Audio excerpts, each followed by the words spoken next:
You're listening to the Hour of the Time. I'm William Cooper. Good evening, ladies and gentlemen. For those of you on the internet, go to harvest-trust.org, and you'll see that apparently there were some of the enemy at our new server company. They have completely deleted 2 years of work, countless thousands of hours sitting in front of computers, inputting data and creating one of the largest websites on the internet is now gone, disappeared, destroyed. Not to mention the countless thousands and thousands of dollars that we put into it. So 2 years, thousands of hours of work and thousands of dollars down the tube with the stroke of a key on a computer board. Go to our old website, harvest-trust.org, and read the story for yourself. That's all I can tell you. Tonight you're going to hear the soundtrack from Day 51, the true story of Waco. So pay attention, folks. And once again, we might learn something.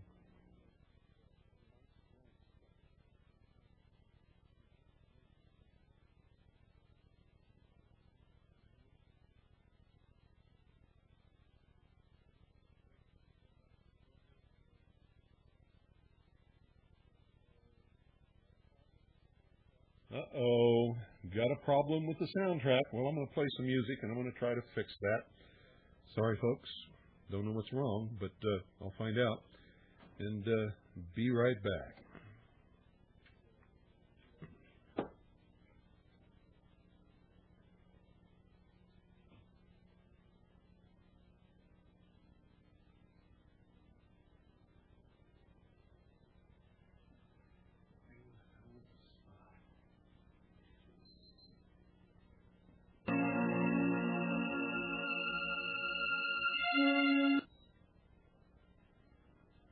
Okay, folks, we got her fixed. Just let me back it up to the beginning again, and then we'll go. And that'll only take a few seconds, I think. At least I hope.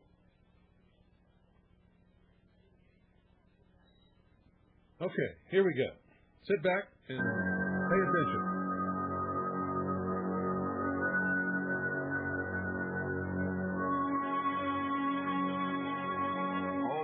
Today of the Branch Davidian church home near Waco, Texas, is a pile of rubble and a lot of unanswered questions.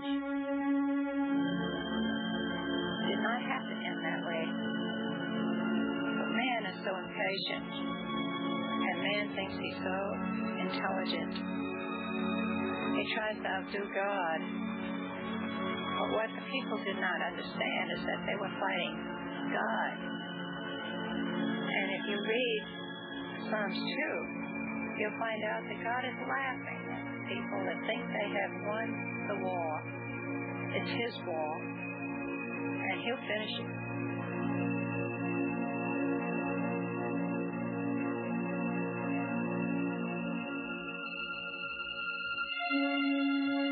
Anybody who has met any of us Branch Davidians has said, when we meet you, we see how intelligent, how honest, how just what you're like. And that's not the picture that's been painted in the media of what we are at all. They've said cultists, and you've seen a picture of a building, and pictures have been painted in your minds about who we were and what we believed and what we stood for. People said we were brainwashed, we were mind controlled. Those things were not true at all. We were all there studying the Bible because we could see that David had something to teach that nobody else did. The branch Davidian doctrine is often misunderstood, and it was over a difference of interpretation of the book of Revelations that led its founder, Victor Houteff, to leave the Seventh-day Adventist Church.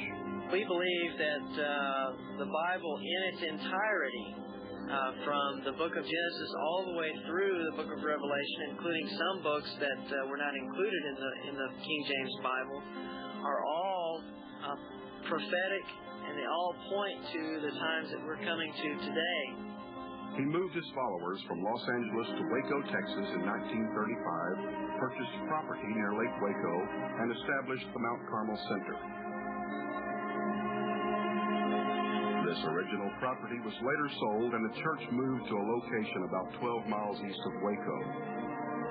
They believed the return of Christ was imminent, and in 1959, about 900 church members gathered here at the new Mount Carmel to await the second coming. In this rare interview, Branch Davidian spokesman Dudley Goff explained the biblical basis for their religious beliefs. And the purpose in his gathering all nations there to battle is that he might prepare the land so that he can set up his kingdom, so that his people might return there and set up his kingdom in compliance or in fulfillment of the prophecy of Daniel 2:44, where the Lord says he's going to set up his kingdom down in the last days. That particular prophecy is brought out on this small chart. Unlike mainstream Protestant theology, the Branch Davidians do not believe there will be a rapture of the church.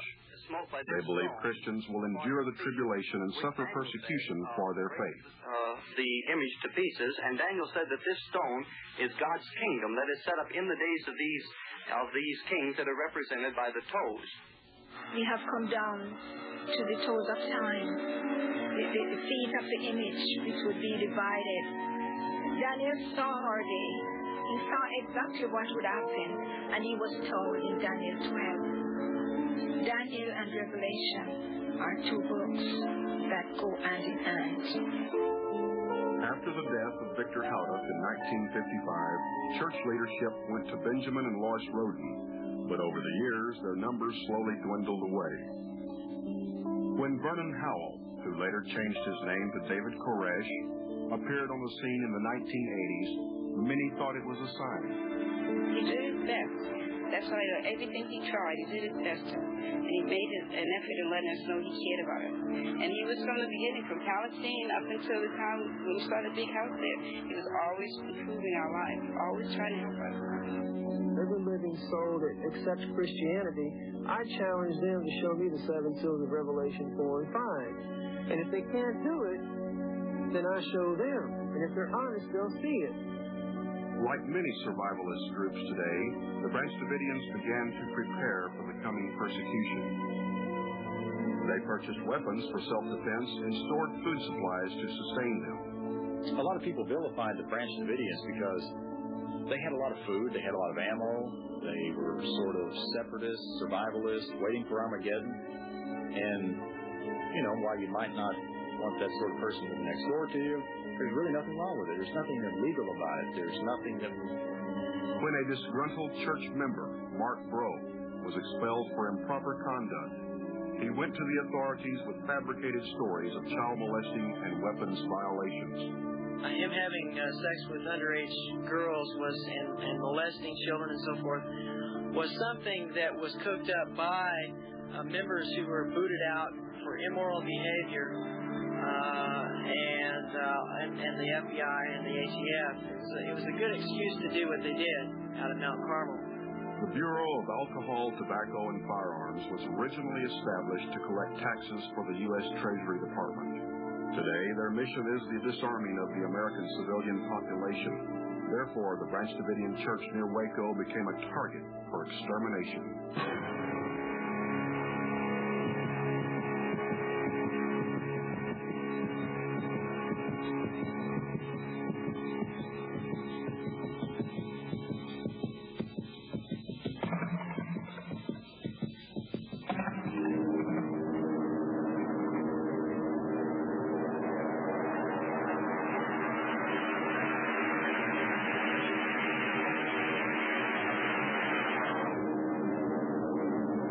Branch Davidian church members compare it to an attack on a Viet Cong village, made even more curious by the newspaper articles that had just been released. In a display of flagrant disregard, the Waco Tribune-Herald began running a series of reports about the Branch Davidians on the same day of the ATF assault. Equally curious is the fact that it was the undercover agent, Robert Rodriguez, who brought copies of the newspaper to Mount Carmel that very morning. Papers were brought in the morning by Robert, and I came down there when he was showing them to the different people that were down there, and I read a little bit about it, but then one of the men went out and got some of the papers and brought them back. And a little later, I came back down and picked paper up to bring it up to my room to read it completely. And I noticed two cattle cars coming in and pull up in front. And I ran upstairs to read the paper. I thought the men were going to do something with that. Catherine went upstairs to her room, and the attack on Mount Carmel began. After I'd gotten upstairs, I heard 3 helicopters. The reason I know there were 3 because I looked out the window to see where they were, what they were doing, and they were firing on us. With a search warrant of questionable legality, agents of the Bureau of Alcohol, Tobacco, and Firearms launched a raid on the Branch Davidian church home. It was Sunday morning, February 28, 1993, and Catherine Matheson is absolutely positive that government agents fired the first shots. I saw her and I heard it. And I was in the back of the building. That's where my room was. And they were firing toward David's room. And they turned, and when they turned, I fell to the floor because I could see that those bullets could have hit me if I was standing. So they went to the front of the building, and it seemed like when they got in the front, by the time they got to the front, they were firing again, and so all the others were firing. When questioned further about her observations that day, Catherine was adamant. She was certain of what she saw and heard. Definitely. They were the only ones I heard and saw at the time that they were coming in the helicopter. There was no one else firing. Questioned separately, Annetta Richards' testimony is virtually identical to that of Catherine Matheson's. I was actually getting ready for worship. And I heard a noise like an helicopter. And then I heard bullets start firing. Bullets start coming in from every direction. And the helicopters were flying over the building. The sound of it was so low that at what time I thought they had landed on the roof. It was really so low. Bullets were coming from all directions. And I heard a voice saying, "Get down." So those of us who were there in the hallway went down on the floor on her tummy, her hands and feet. And I looked around and I saw some children. So I took them close to me, and there was a baby. A little 10-year-old girl was holding her. And I took the baby from her and lay hovering, put my body over the baby so that if the bullet came through, it would hit me instead of the baby. There is corroboration for their testimony of gunfire from the helicopters. It comes from one of the Branch Davidian children who left Mount Carmel that evening and was later told by psychologist Dr. Bruce Perry. And as I asked her, is there anything else? She took her crayon and went, and I asked what that was, and she said that was bullets. sooner had the dust settled than the ATF began to lie and cover up about their actions during the raid. They acted as though the Branch Davidians had come looking for them. The main problem we had, I don't believe is that we were outmaneuvered or outplanned. The problem we had is that we were outgunned. Fed up with the obvious lies, a young independent investigator named Ron Cole decided it was time to get involved. He packed his bags and headed for Waco. After talking with eyewitnesses and conducting his own research, Ron Cole arrived at the obvious conclusion. Using a scale model of Mount Carmel, he relates the sequence of events that fateful Sunday morning. Those people that I've talked to that were in a position to see the helicopters indicate the helicopters fired first, whereas those that were at the front of the center couldn't see the helicopters, could hear them, but saw the agents exiting the cattle trailers. They say the first shots came from these ATF agents at the front. That's why I'm saying it seems to me the shots were fired from agents at the front and from the helicopters within seconds of each other, which means there would not have been enough time for some emergency code word to have been used or for someone else inside to fire the first shot that would have initiated simultaneous fire from the ground and from the air within seconds of each other. That indicates to me that this was planned in advance. It was a frontal assault from the ground and air support coming in from the back, simultaneous pre-planned attack. We practiced for it. They drilled over and over again, and we had our plan down, we had a diversion down. When the ATF agents arrived at Mount Carmel, they should have noticed the Branch Davidian men were not where they were expected to be. Ron Cole explains. When the two ATF cattle trailers pulled into the driveway from WE Ranch Road out in front of the property, the team that was in the first cattle trailer, they were supposed to exit the trailer here and go to the under construction tornado shelters where they thought most of the men would be that morning trying to finish up the shelters themselves. The second trailer, they were supposed to disembark and crash through the front door, part of the team. The other part of the team was to come around the side up these ladders into what they thought was the gun room. And another small part of that second cattle trailer team, they were supposed to go and suppress the dogs, either with a fire extinguisher or, if need be, with gunshots. In fact, so far the testimony that's come out of the trial is that the opening shots may in fact have been fired by ATF agents at the cattle trailers. When David Koresh saw the ATF agents piling out of the cattle trailers, he opened the front door and made an attempt to stop the attack. I opened the front door. They were running up. Of course, you know, their tactical expertise. They got their guns aimed and everything. They started hollering, you know. All of them hollered. I didn't know what they were saying. And I was already hollering. I was saying, you know, go away. You know, I was hollering, go away. There's women and children here. Let's talk. They started firing at me. And so what happened was that I fell back in the door and the bullets started coming through the door. And so then what happened was some of the young men and stuff started firing on them. Koresh's version of the attack was later confirmed by Brad Branch in a phone call from the McLennan County Jail.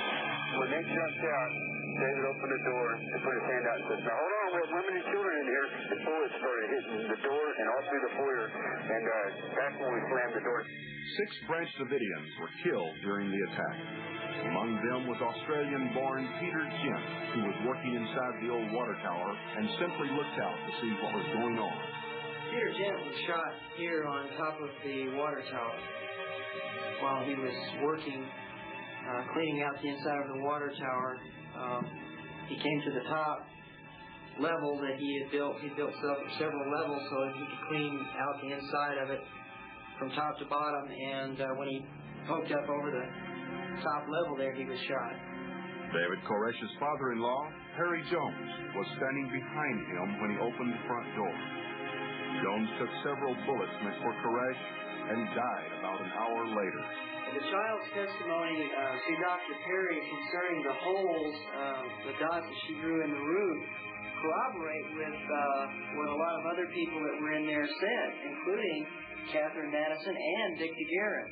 Dick DeGuerin was interviewed by Diane Sawyer on ABC Primetime, and he stated in this interview that he clearly saw the ceiling as it appeared, looked quote-unquote like Swiss cheese because it had holes all in it from bullets fired through the roof. The only way, obviously, these bullet holes could be in the ceiling through the roof is from helicopter fire. And I've talked to David Jones's little 6-year-old daughter, and I asked her, what did you do on February 28th? What happened? And she said that bullets started coming through the roof, and she ran and hid under her bed, and her brother, who was a couple years older than her, ran down the hall into the stairwell. As a matter of fact, Winston Blake, who was one of the people killed inside Mount Carmel on the first day, he was found with a bullet hole through the top of his head, and he was still holding a piece of French toast. I was terrified when I heard the bullets coming, because it was like, it was so frightening. You hear the bullets coming in, you don't know why, where, how. There was nothing you could do, It's frightening. Nobody had any time to prepare for anything. It was just so sudden. The last shooting that day occurred around 7 p.m. and was reported by the news media in this manner. A couple of hours ago, about 7 o'clock tonight, there was more gunfire. 3 members of the cult came out of the compound firing at ATF agents. One of the members was killed, another was taken into custody, and the third was... That news report was a complete lie. Once again, Ron Cole sets the record straight. Mike Schroeder, Bob Kendrick, and Norman Allison were not inside Mount Carmel Center in the morning of February 28th when this raid took place. All 3 of them were at the mag bag several miles away when they heard about the raid on the radio. They made the decision, after hearing about the raid, to try to get back home. Mike Schroeder had his wife, his baby boy inside. Nobody knew who was alive or dead or what had happened exactly. Mike Schroeder attempted a mad dash from off the property, trying to get over this fence and to the paint shop on Mount Carmel. Unfortunately, he was seen by Special Agent Darrell Dyer, who had his outpost set up since before the raid in the hay barn off the property. Mike ran towards this fence, and although he was unarmed, he was armed with nothing but a stun gun. Darrell Dyer emptied his 30-round submachine gun magazine into Mike, striking him 7 times in the back. Agent Dyer fired 1 burst at him, but somehow Mike kept on struggling. Got about 10 feet from the property line here, and where you see these sections cut off of this tree, that's where his body rests for several days before they saw fit to remove him. The official reason for the raid on Mount Carmel was to search for illegal weapons and arrest David Koresh. However, as it turns out, most of the guns were not even there. We did have somewhat of a collection, but the weapons were never intended to... Paul Fada, who worked gun shows all over Texas, and who lived up at Mount Carmel, who in fact was responsible for most of the gun purchases through the mag bag that he rented out. On February 28th, that morning while the raid took place, he was at a gun show in Austin with his son, along with most of the weapons that the ATF had come there to seize. There was a business that David was conducting with selling firearms. Paul Fada and David Koresh sold guns and other merchandise at gun shows, as do many gun dealers. This was a perfectly legitimate enterprise and gave David Koresh a chance to talk to people about his religious beliefs. I met the guy one time real briefly at a gun show a couple of years ago. I was passing out flyers, and he wanted to talk guns in the Bible, so The ATF wasn't looking for Bibles when they raided Mount Carmel, but they should have known that most of the guns were in Austin with Paul Fada.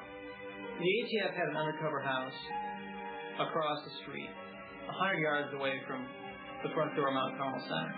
They had that place under surveillance 24 hours a day, every day, for weeks prior to February 28th raid. And they had to be aware of the fact that Paul was working these gun shows, and it seems to me, unless they're completely ignorant of reality, they ought to have been able to see from 100 yards away Paul leaving to go to this gun show, and after weeks of surveillance and several of these shows should have figured out that the vast majority of those weapons would not have even been there. Guns may not have been the only thing the ATF was looking for. Jeff Little was an analyst, a computer analyst for Yamaha of America's headquarters in Buena Park, California.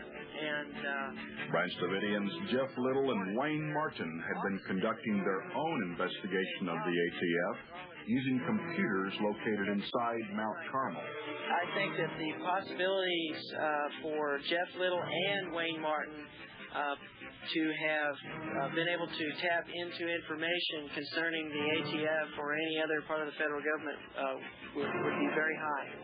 I saw some information. They were collecting information on all of the ATF activities over the last several years. In April of 1991, after Operation Desert Storm, Marine Corps fast sealift vessels returned to Port Arthur, Texas.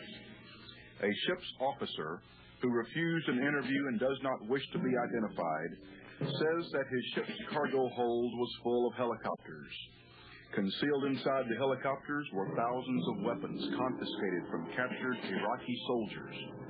These helicopters, with the weapons inside, were then loaded onto flatbed rail cars and shipped to Fort Sill, Oklahoma. It is believed that these firearms are intended for distribution to American street gangs, which are currently being converted by police agencies into law enforcement units.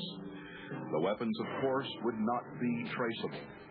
These gangs, working with the ATF, will be used to enter civilian homes to confiscate weapons.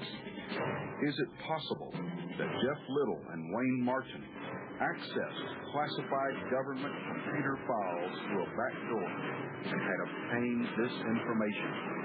Yeah, I think that it's very possible that there could have been some kind of information that they had on the computer inside the building there that was information the ATF did not want to get out, and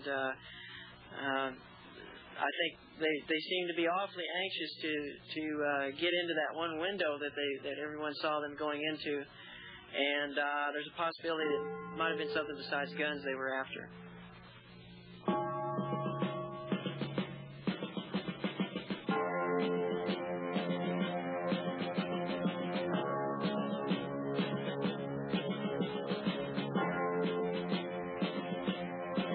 Settled in over the dark hills of central Texas, and the long siege began. 51 days of terror, 51 days of darkness, hope, and frustration, and all of America lived through it.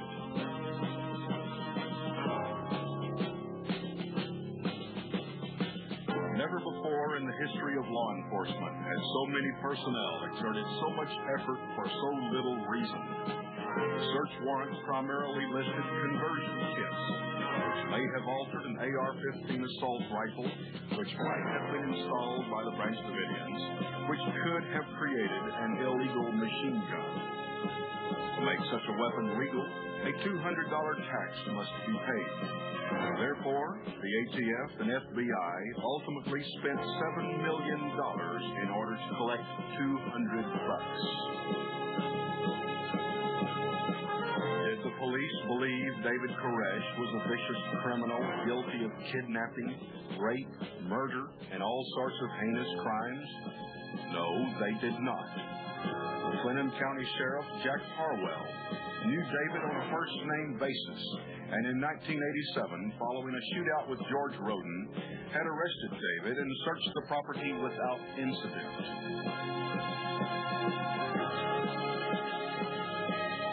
Americans everywhere sat in the comfort of their homes and watched the drama unfold. They witnessed the trampling of the Constitution and the Bill of Rights. Those who seek to control guns will also try to control people.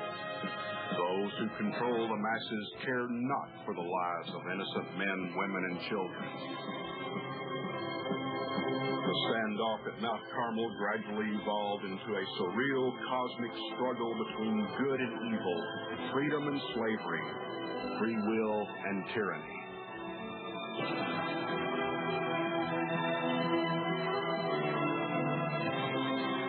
The next day, Monday, March 1, dawned clear and bright, however. A radio talk show host in Dallas, Ron Engelman, refused to toe the official government line and took up the cause of the Branch Davidians. You guys out there, and then I'll give you that book out there, the NASDAQ readers. I'm going to give you both. You can take the other one to the library out there. All right. The standoff continues in Waco this evening. The KGBS radio personality wants to take a van into the compound with 2 surgeons to treat any wounded Branch Davidians. We're treating these people worse than we treat prisoners of war. Prisoners of war get medical attention. Nobody is receiving medical attention in there. Could be anybody. I take it on that you're not answering the question. You're talking around it. Just answer the question. Do you? No, I don't see that. Okay, then if you don't.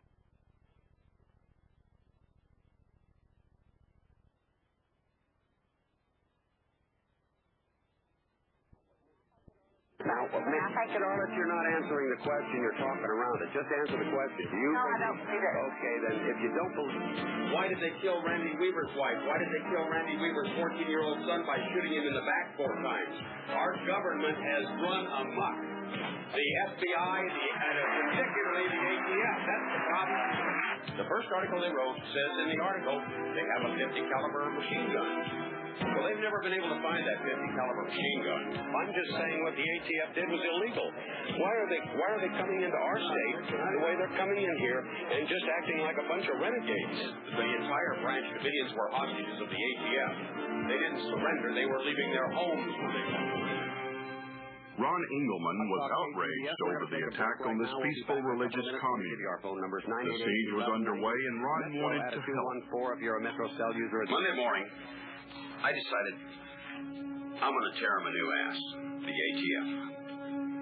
I go to work Monday morning. On my way to work, I'm listening to his position on the ATF stirred up a lively debate, and Ron Engelman became the target of much criticism from the establishment press. And you were critical of Ron that you didn't think you should get involved in that part of the process, that he could have caused set David Koresh off in some way or another.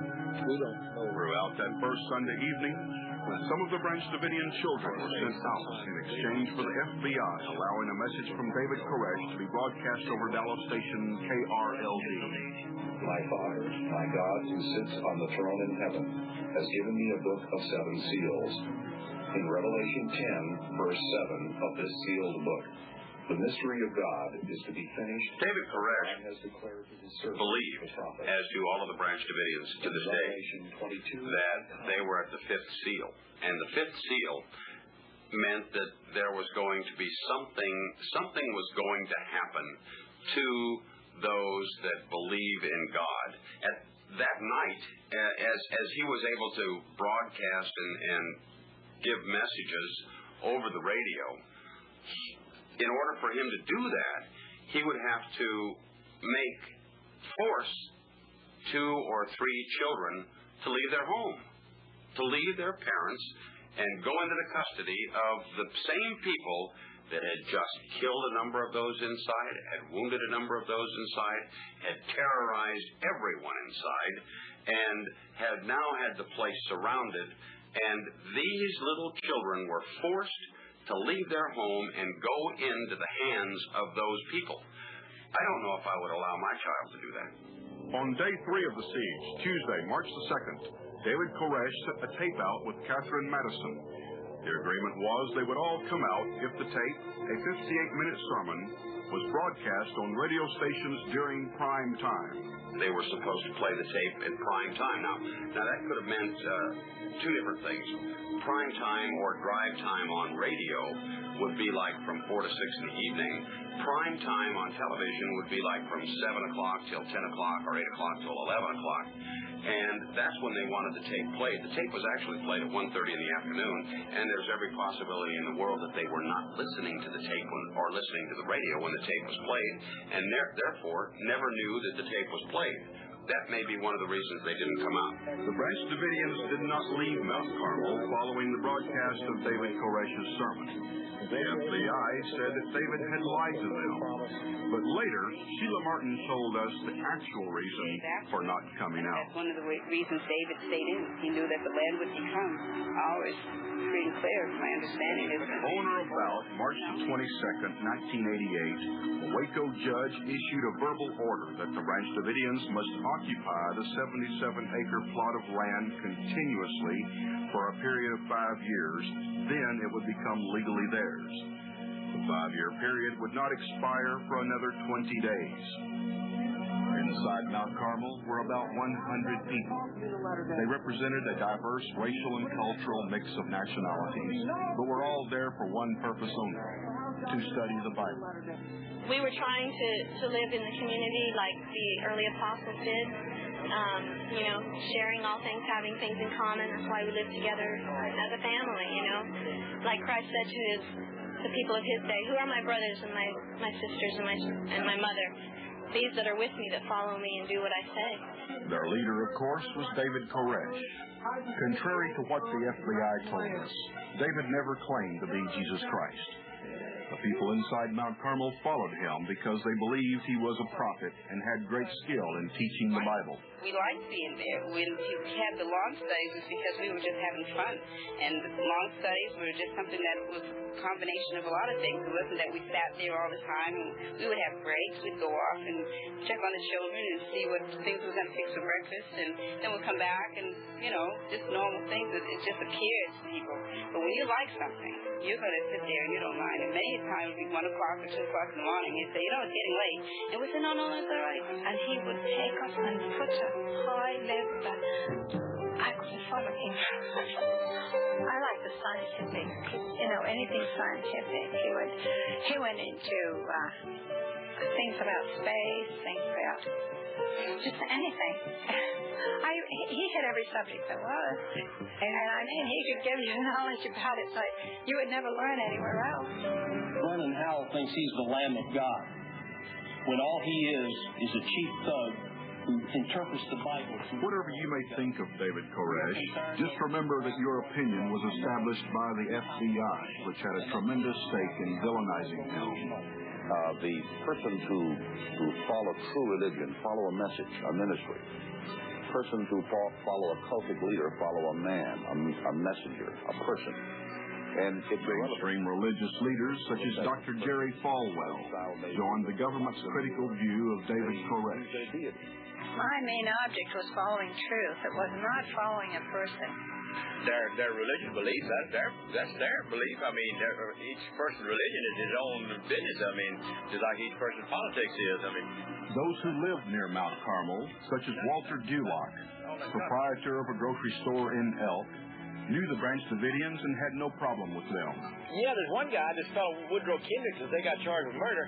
Well, he was not doing nothing. He run a charge account with him. There wasn't nothing wrong with that guy. I mean, I don't know about his personal life, but I mean, to me, he was just average guy who walks in the store. It is true that David Koresh had children by some of the other women at Mount Carmel, but our investigation finds the charges of child abuse were false.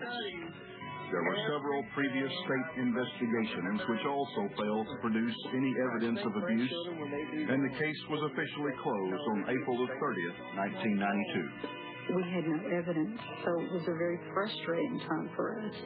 Talk about this sex business there, with the underage girls. I don't know whether that's true or fact, or whether that's just, all I know is what I read in the paper, see on TV. And the Child Protective Agency was out there several times, and they couldn't find nothing wrong. So, I don't know what where all this stuff comes from. The siege wore on, and all communication with the outside world was cut off. A caller to Ron Engelman's talk show suggested the Branch Davidians move their satellite dish as an indication they were listening. If they're listening, move the satellite dish. He said, I think it's on Galaxy 6. He said, ask them if they're listening to move the satellite dish to Galaxy 1. The compound's phone lines had been diverted for a week, keeping David Koresh from the attention he apparently craves. But an FBI ban on contact with the media isn't keeping talk show host Ron Engelman from trying to reach the cult leader. Tuesday morning, he asked compound members over the air to move their satellite dish if they were listening to him. And about 2 minutes later, Ken comes back on the phone and says, the dish moved. They're listening to you. Then a caller to Engelman's show suggested a more visible sign. If they put a weird flag out that second-story window or something, it's going to get somebody's attention. Shortly after noon, a white flag appeared at the second-floor window and stayed there for half an hour. The Branch Davidians and David Koresh do want communications with us. They want me in there. They want the surgeon. In a later phone call, Branch Davidian member David Thibodeau told how it felt to realize that someone was trying to contact them. Running up and down the halls going, they're listening, move the satellite dish. It was a very high moment. It was very exciting. I just remember everybody just being so overwhelmed with joy that someone was listening, that we could communicate somehow to people. They'd cut us off. The longer they negotiate, the more the people can come out. Koresh, I don't know. He's strongly delusionary, very paranoid, probably sociopathic. He's locked in. I don't know if they'll get him out or not. Okay, Koresh. From the very first day, the news media deliberately sought out only those persons with ill feelings towards the Branch Davidians and David Koresh in particular. All that time, living right here in Waco was a gentleman who was not prejudiced and knew them well. I am Dewey Millay. I am a naturopathic doctor. I have lived in Waco about 6.5 years. About 5 years ago, I had some Branch Davidians come to me for nutritional health, and they became my patients, as it were. And of course, when the event happened, I said, my goodness, I started putting things together, and here all these people were being attacked, and those people are just like any other human beings. A lot of them had jobs outside of Mount Carmel. A lot of people didn't know that. David Jones, Maribel's son, was a mailman. And he had obviously an outside job, and they tithed their money. They either tithed 10 or 20% of their money to the church. Dr. Dewey Millay believes the media is heavily influenced by government, almost to the point of actual control. People look at this, have got to look at television and say, now, why are they telling me this? Is this a lie? And that will go a long way to educate the American people of knowing how to watch the news. People ask me, why watch Dan Rather? Because I like to see what he's telling the American people. Why is he telling me this? And 9 times out of 10, there's an agenda behind it. They're going to do something to us or for us in some way we're not going to be too happy about. If the American people just get smart and watch the news, they can't trust them at all. We saw what they did here at Mount Carmel. It was just incredible. We watched the press conference every day. And most generally, we have found that they contradict themselves or they told an out-and-out lie.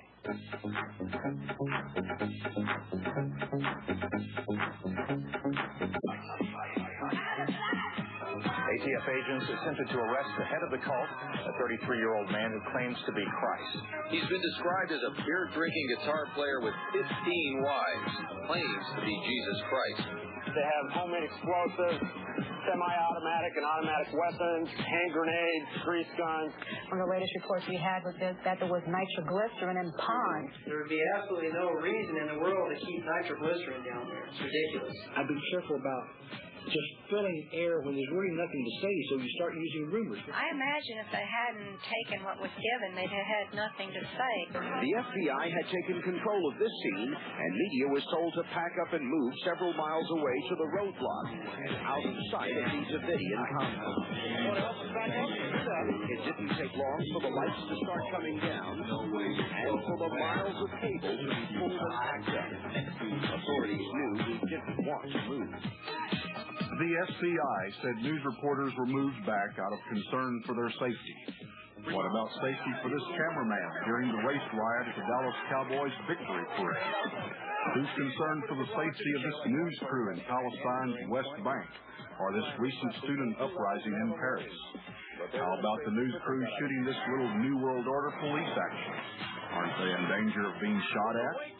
No apparent concern for their safety. The excuse given by the FBI at Mount Carmel as to concerns for the reporters' safety was an insult to the intelligence of the American people. The communist Chinese government did the same thing shortly before the massacre at Tiananmen Square. In one of the interviews, with the Chinese people over in Tiananmen Square after it happened. One lady was just sobbing and saying, what could we do? They had all the guns. What could anybody do? There were tens of thousands, hundreds of thousands of people out there. And when the government rolled in the tanks, it was all over. They didn't care whether they killed those people or not. They ran all the reporters out so there wouldn't be any witnesses. Same thing that they did down in Waco. In other parts of China, all they knew was what the government was telling them. They had heard that these people in Tiananmen Square were a bunch of bad people, a bunch of revolutionaries, and as far as they knew, the government did the right thing. We were moved back 2 miles, and I think the media should have protested that, but there should have been some eyes up closer, and I said this from the early beginning, that, okay, maybe they want us back there for our own safety, but you know, when we hired out in this job, most of us hired out and knew that we're going to be facing dangerous situations from time to time, and that's our call. Although Phil Record denies any government media control, the report of the Waco Task Force published by the Society of Professional Journalists shows that FBI agent Jeff Jamar reminded radio station KRLD that he represents the government, which licenses broadcast stations. A license is permission from the government to do something that would otherwise be illegal. Bob Boaz is a Christian educator and professional media observer. The federal government's in a position to control the flow of information in this country in a way that has never existed on the face of this earth, and it's done through federal regulatory agencies. The Federal Communication Commission does control what goes out over the airways, both on radio and television. There have been instances of radio stations burning up, of licenses not being renewed, of radio stations and television stations being audited by the IRS to the point they couldn't conduct their business. And anyone in that business, I'm not in it, but I'm not stupid either, and anyone in that business that knows that if they go against government policy, Washington, D.C. policy, they're going to be in trouble. As the stressors are continually applied to him, he does seem to retreat more and more. We are concerned that he's perhaps going through a mental decompensation and that he is, in fact, becoming more delusional. 1 month after the deadly raid, agents moved closer to the compound, but not to a resolution. Agents say Koresh has prearranged suicide pacts with followers. The same thing happened at Jonestown in Guyana in 1978. He has to be slain, and there has to be a sufficient number of martyrs. Those of his followers also have to be slain. During the siege at Mount Carmel, FBI agents made repeated references to Jonestown, instilling the idea of mass suicide in the minds of the American public. Anti-cult propaganda never changes. The medium may change, but the kinds of things that are said about... Author and researcher Mac White notes that Jim Jones and David Koresh were both targets of the same accusations. They generally tend to be accused of bizarre sexual practices. That the early Christians were accused of that, as well as of incest and other things that the Roman public at that time found abhorrent. In our day, one way to quickly demonize someone in the press in such a way that they'll never be able to recover their public image and their credibility is to accuse them of being a child molester. And that was done in Koresh's case. White has studied the Jim Jones case for many years. He believes the Jonestown tragedy was not a mass suicide. The FBI, right after the fire, at its press conference, said that what had happened in Waco was another Jonestown. Now, by saying that, the FBI has invited us to take a closer look at Jonestown. Jim Jones wanted absolute control over every person in that compound, and he had it. The same thing is going on right now with Koresh in the compound in Waco. You know, I see... Ross is a deep programmer for the Cult Awareness Network, which provided ATF officials with all those catchy phrases like child abuse, child sacrifice, illegal weapons, slavery, threats of mass destruction, and the alleged suicide pact. The history of the Cult Awareness Network, however, bears a closer examination. In 1959, Fidel Castro overthrew Batista and seized power in Cuba. Almost immediately, the CIA began plotting his assassination. One suggestion was the use of mind-altering drugs to make Castro go crazy during a speech, thereby losing his credibility with the Cuban people. Operation MKUltra was initiated with the help of psychiatrists Drs. Margaret Singer and Louis West. CIA operative Dr. Margaret Singer was the founder of the American Family Foundation. Jones had strong ties to the New Left of the 70s, to persons like Huey Newton of the Black Panthers and to Dennis Banks of the American Indian Movement. And his church, the People's Temple, was, by his own description, a Marxist organization. The leader of this Marxist organization, Jim Jones, had a boyhood friend named Dan Mitrione, who eventually went to work for the CIA, specializing in brainwashing techniques. In 1973, another CIA operator, George Blakey, made the initial $650,000 deposit on the land in Guyana, which became Jonestown. At the same time, Operation MKUltra began directing its attention on religious cults. There have been many allegations over the years that in some way the CIA's MKUltra program may have been involved in what happened at Jonestown, and that perhaps in this way Jones was manipulated through drugs or hypnosis. After the tragedy at Jonestown in 1978, Dr. Margaret Singer's American Family Foundation changed its name to the Cult Awareness Network. So it's ironic that Jonestown, which the FBI used to explain away what happened in Waco, was itself a likely conspiracy. 900 people died in the steamy jungle of Guyana, so 100 more on the plains of central Texas wouldn't matter. When you have no regard for human life, numbers are not important.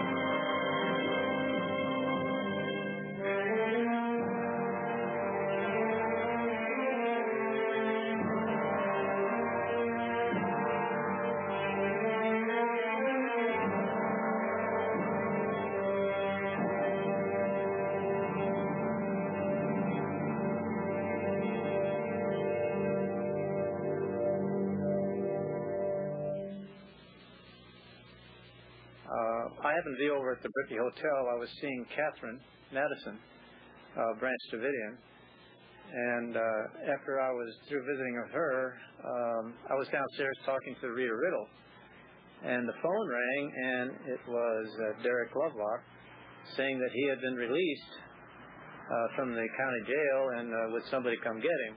Derek made it pretty clear in his mind that the people that were back there, none of those survived. They were on the east side away from the camera. And there are some rumors and reports about people seeing things that went on there. We don't know how accurate that is. And we do know that the live footage from April 19th from all the major networks did, in fact, they stated that they saw 25 to 30 survivors, and this was, in fact, confirmed. What we know is on the flip side that there are between 25 and 30 survivors. We have several witnesses that say that they saw 25 to 30 people exiting out these double doors in this cafeteria. One of the people that survived the fire and is currently under indictment says that he came out that door with Jimmy Riddle that day to escape the fire, and that these people were gunned down in cold blood as they tried to escape. I believe from what we hear, the rumors we hear, that obviously they didn't go back in the fire of their own choice, and they didn't come out of the fire, so something had to happen to them, and yeah, I think they were murdered. Nobody wants to admit that their government could possibly be guilty of such a thing, but based on what I've found out here over the past 5 months, I have no choice but to say that they were. You listened to his music for 20 years. I still listen to it. He's been fighting for our right to keep and bear arms as long as he's had a handgun since he was a kid. Ted Nugent.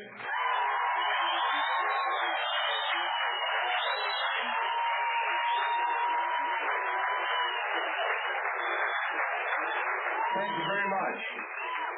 You notice. Well, I'm going to just make a simple statement here. Because it's so simple, it's stupid. Even though he disagrees with David Koresh's motives, rock and roller Ted Nugent has a definite idea about the government's actions. There are many innocent civilians dead because the ATF abused their powers, got the wrong address, searched with faulty warrants. I know this stuff. It's been documented.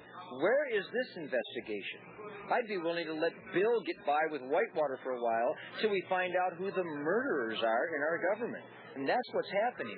The ATF, even the FBI, the IRS, these people work for us.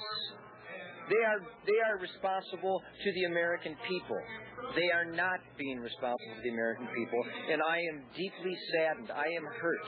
The bottom line is the good people are an asset to America. Leave us alone. The only real security of liberty in our country is the jealousy and circumspection of the people themselves. Let them be watchful over their rulers. Should they find a combination against them, they have, thank God, the ultimate remedy. That power which created the government can destroy it. Should the government on trial be found to want amendments, those amendments can be made in a regular method, in a mode prescribed by the Constitution itself. I was taught the same things that most of you were taught. I've learned differently. And we all have that responsibility. And those who died will have died in vain if we leave here today and forget what has happened. Amen. Mr. Engelman? Amen. Amen.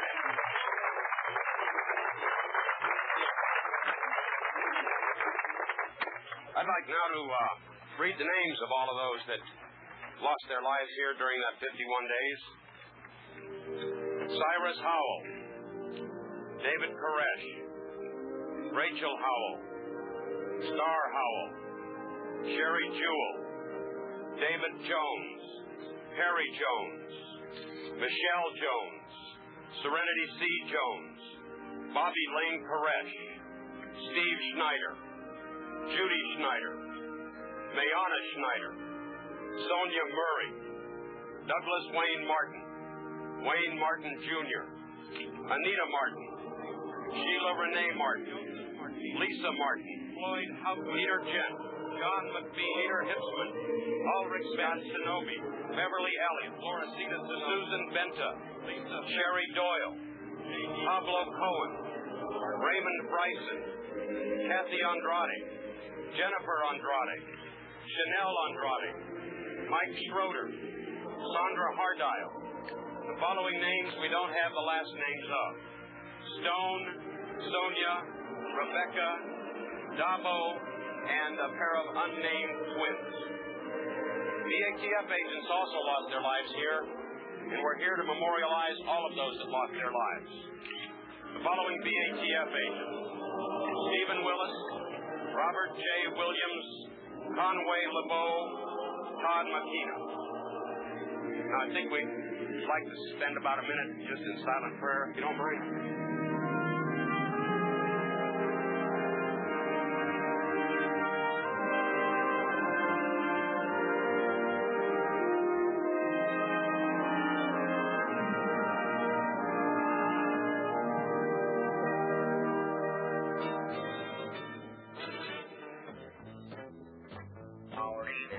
We're here for you. On BBC2. From Maine to you. WBC2. Free Speech Radio. We are the brothers.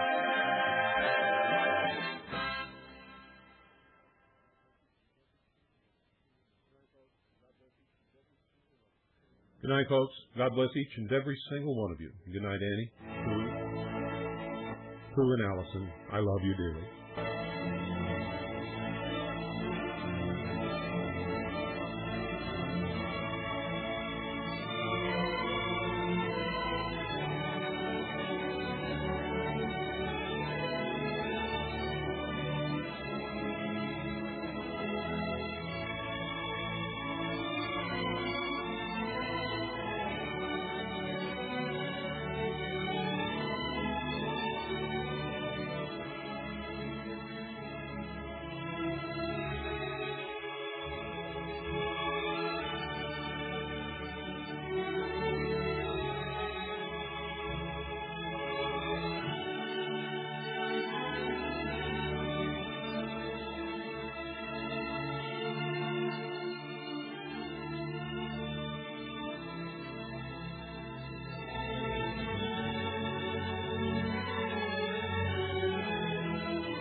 You're listening to 101.1 FM Eager, classic radio like you always wished it could be.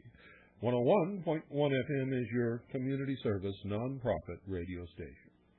Stay tuned now for all oldies most of the time.